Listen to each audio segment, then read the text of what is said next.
Hey there, everybody. My name is Kate, and welcome to my channel.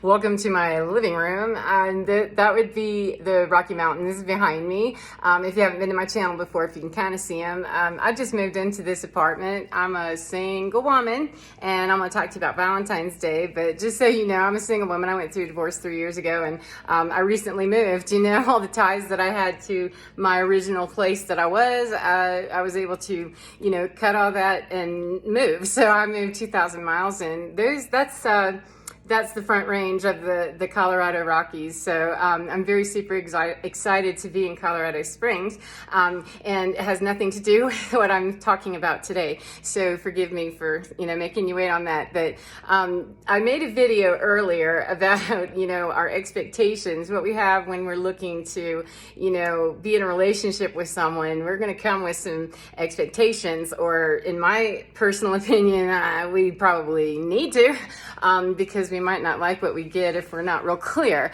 That's the first thing. That was the other video. What I really wanted to talk about at this time, though, is that if you're in a relationship with someone already, and even if it's, you know, kind of stale, or even if it's great, you know, whatever state of whatever it's in, if we want to improve it, how might we improve the chances? How might we go Hunger Games with this and improve our odds? You know, may the odds be ever in your favor. Well, Effie, let's do. And how can I do that? Well, part of the way that I can do that is to go to my partner and have one of those. It seems to be kind of awkward. I don't really understand it, but you know why it seems awkward to go to someone and say, look, these are my preferences. This is what I like. This is what I prefer. Can we, you know, work this out? And forgive me, I'm busy having a, like I didn't go through menopause 15 years ago or 10 years, however long ago it was. It was long enough to not be pouring with sweat right at this moment, but that's my personal issue. Forgive me.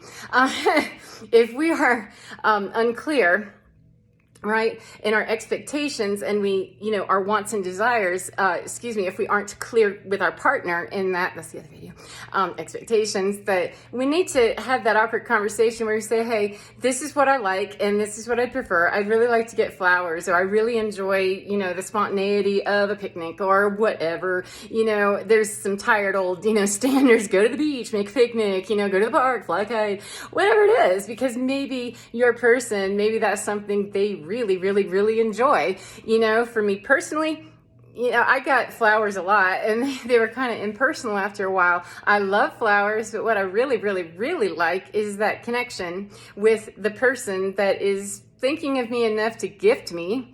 I'd like it to be something that feels really good when I receive that gift. And if it's a gift that's kind of, yeah, I was thinking of you because it was that day and I just kind of had to, because that's just the protocol and the paradigm.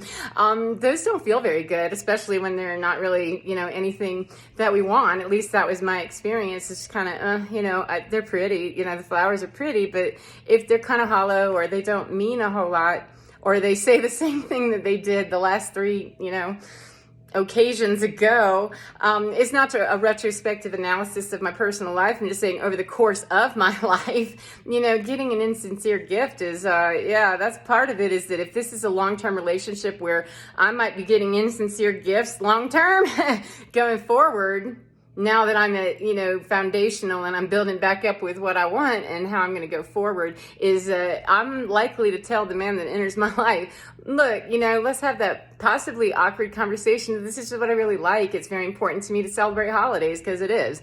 You know, I look for every opportunity to celebrate life wherever I can and have fun, because the off times when I'm not doing that, I'm oftentimes doing something far more unattractive, unappealing, and, you know, not terribly fun. You know, it's emotionally a lot's going on, you know, still winding down that and moving and, you know, adjusting and all of this. That takes a little bit more of my time, my effort. Well, you know, I have expectations, I have desires, I have wants. We all do. So let's just be honest about it and say, hey, I want a tall, handsome guy that knows how to send a gift that's from the heart, and can also open his mouth and say what needs to be said, can look me directly in my eye and see me. That's the best gift of all. Skip the flowers, dude. If you can just catch my eye, look me in the eye and actually see me and appreciate what you see, without the, the improvement tips on this is what you could do better to be a better human being. I think most of us really, we would love to get a Valentine's Day gift of, man, I just think you're neat. I just think you're totally groovy and cool and I love you. And I just think you're neat, just the way you are. That's the best Valentine's Day gift that I could ever imagine. I remember when my children were little and they would bring home, the Valentine things, and they were so precious. And I had that opportunity before I moved from Florida. I was separating out, pictures that don't belong to me anymore. That I had to do that unpleasant. Yeah, that's not mine anymore. I need to separate that out. And I came across, it was quite an afternoon, about 3, 4, 5 hours worth of crying and screaming, laughing, and reminiscing, and looking at, Valentine's Day things that mommy would love you, and Easter, Mother's Day, all these different things. And that's when I really started to realize that, I really, when I'm looking to expand my life, which I'm always looking to expand my life with other people, if they're appropriate for my life and I'm appropriate for them. I didn't really learn those good boundaries or how to make those selections and have that be truly healthy, because I wasn't healthy to begin with, and I didn't know what healthy looked like. Even though I spent a lot of time in therapy trying to figure it out, and I really needed to be talking about some other things, about establishing things like I have expectations and desires. The expectation's kind of the minimum standard, and then desires after that we can kind of negotiate. And for me, Valentine's Day is one of those things. It's an expectation and a desire. I have an expectation that the person that shares life with me, whether they're romantic or not, specifically talking about romance right at the moment, that they're going to want to make that demonstration. And even if it's awkward, sometimes guys have some problems with that. I don't know. Maybe girls do too, or women. I really don't know. I'm a dork. I like to give gifts. I like to tell people that I love them. I like to tell people how I feel about it, because there's way too many people that aren't willing to do that. And it hurts to wonder and wander around the planet and go, did I matter? Did I make a dent in that person's world? Did I just leave that and they didn't notice? Or if I left, would they notice? I mean, it's a kind of a sad and lonely place to be. So how about if I just say, here, I would really like it if you would just, really acknowledge that. And I'd like to be able to acknowledge with you as well, and not have you kind of shit on my gift, if you don't mind. That'd be really great, because I've given gifts in the past that I was really excited, like, oh, that's really cool. And I had an expectation that they were going to love that gift as much as I did. And it's not just, next husband. I'm not bashing any one particular. I'm just saying, I think we've all had that experience where we work really, dark fish hard on, I really want to be, giving something really cool. And the person goes, oh. Okay. Or worse, you give them the gift, and then next time you see them or you go to their house, it's in the Goodwill box, or they re-gift it back to you. That's happened. Like, oh, you really love that gift that I see. Well, thanks. I'll give it a good home now, since it doesn't have a home with you anymore. Okay. Those are the kinds of things. Those are the conversations that I'm willing to have, because the awkwardness of encroaching upon another person's space, perhaps, of this is a little weird to talk about how we're going to navigate our feelings and the potential hurt ones. If there's problem with that right off, I'm going to probably believe that the person that I'm trying to have that conversation with probably isn't really a good candidate, because I don't have a reason to not talk to people or not have an open dialogue about my needs, wants, and desires. And I really don't want the person that's coming towards me, whether it be, man, woman, child, whoever it is, romantic or otherwise, to be unclear about that too, or themselves. So anyhow, I'm going to stop, because the last one was really long and I tend to babble a little bit, but I did want to just put it out there that maybe want to really think about what is, are you a romantic? And if you are, how do you meet that need with someone who might need a little education on how to make that happen? And give them a list of instructions. That's a real good place to start. And people say, well, I don't want to have to tell that person. I want them to just know. Well, if their love language is what they know is to not acknowledge the holiday, that's what they know. And they're not necessarily a jerk or an a-hole just because they don't know. If you don't ever say, if I don't ever go to you and say, that's really a problem, can you step up your game? You have a couple of choices once I tell you that that's a problem for me. Up until then, I'm in my own mouse maze going, hunting for the cheese of satisfaction of how I cope with the fact that you did not intuitively understand already, read my mind, and make that happen on this special day, this holy day of Valentine's. It's a big deal. So, I mean, I expect that there's going to be some butthurt feelings across the entire world or wherever they celebrate this holiday outside of the U.S. There's probably going to be hurt feelings somewhere. Somebody that didn't get what they wanted, or they got something and it really, they'd rather had that. They didn't get what they wanted.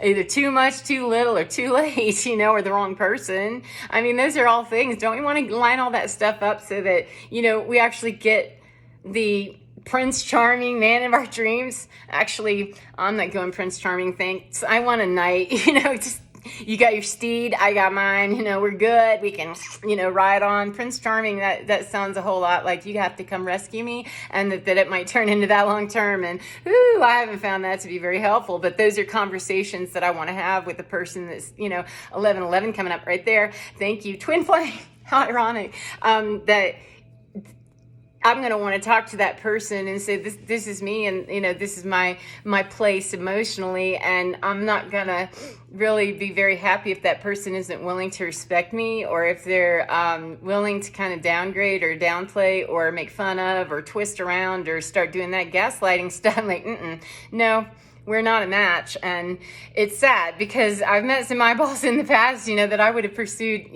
absolutely. And you have to allow people that if they aren't willing to go for whatever reason, or they're not willing to learn a different love language or meet your needs, and it's a critical point. It's not a matter of change your critical point every time and go, I guess I can take that. Have your standard, and then understand that not everybody's going to meet the criteria because they don't want to. And grown-up people understand that. 12-12, thank you. And they move out. They just move on. And, I grew up, I'm about 3 now, I think, as, going through the divorce, I really did realize that when you're grown up, you can't think like that. You have to allow people the space to make their choices and, make me cry and, it's sad.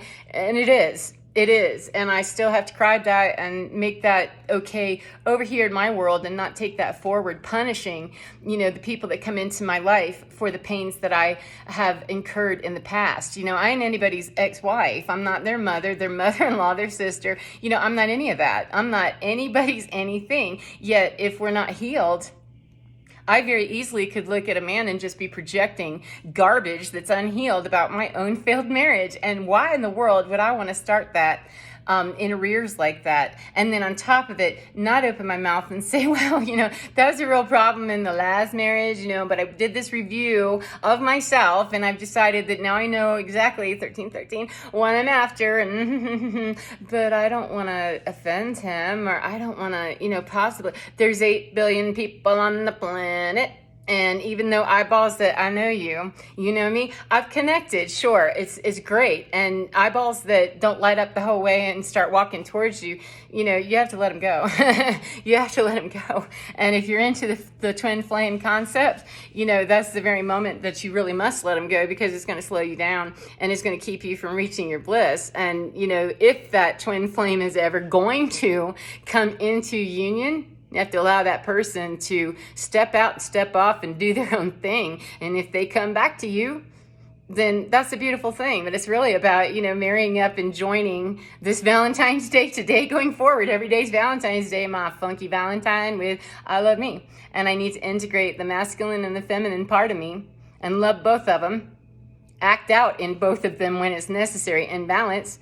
And then, when I'm really a chick and I just really want to be a chick and go, I really like whenever, this particular thing, I really like that. I like perfume. I'd really like to have some perfume. I say it, even though it might be awkward. Trust me, 10 Valentine's days from now, that person is going to be trained. All the train, my man. That person will have been brought up to speed on what the expectation is, if they're willing to do that.